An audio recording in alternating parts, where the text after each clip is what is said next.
Assalomu alaykum do'stlar, yaxshimisizlar, sog'liqli yaxshimi, hormonlar, salom alaykumlar. Turkiya joylarimizni bilan o'tdik. Bramalar buzilgan joyi, kattalarni. Qarayanda kichkinalar turibdi, toza chiqqanlar, akşam tuningi chiqib turgan. Turkiya joylarimizni bilan o'tdik. Brama tovuqimiz joylari bilan beri. Shu yerda o'zlarimizni. Şöyle bu cücehanamız namzatamiz endi. Cücehana yetishmovchilik olacak. Keyin vaksina masalasına kelsak, bindikumuzdan juda chiqardi. Ben bunu sal neto'roq oldu. Şu namlikini so'rashtirganmiz, bosirganda xato bosirganmiz. Namlikni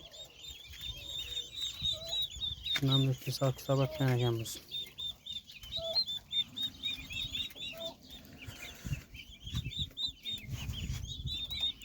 Vaksina, şu vaksina şu.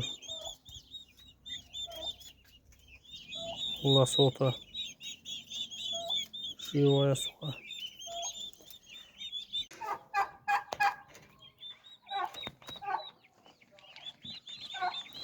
Vaksinası zararımız yoksa güzel vaksinası her buruna bir damçıdan atkanımızı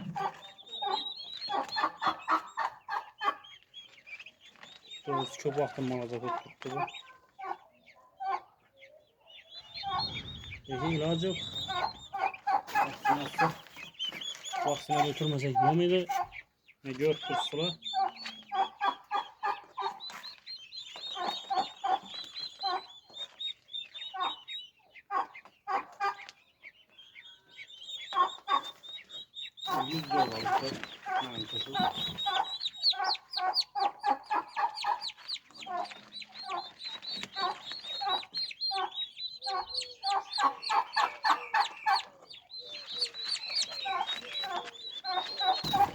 Dostlar tuttu devam edip anasını ötüremizin de.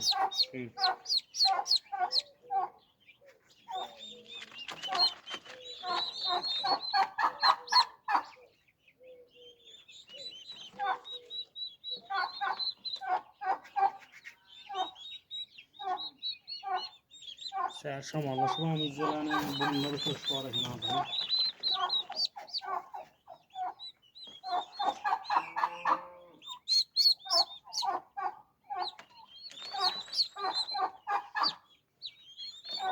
Dostlar şu tertipte vaksinası götüremiz. Gördüğünüzde hammasini tuttuk. Güzelani. Şundan bo'ladi. Siz sağ salamat olun. Yine göreleri izleyin. Şu vaksina şu.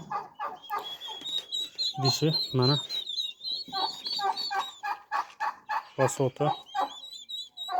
Bu nüksul kasalligine karşı ekan. Şu virus dedik, o viruslu kasallikda 10 gram natriya zetildi, 10 gramlık idish. Shuni o'tdik.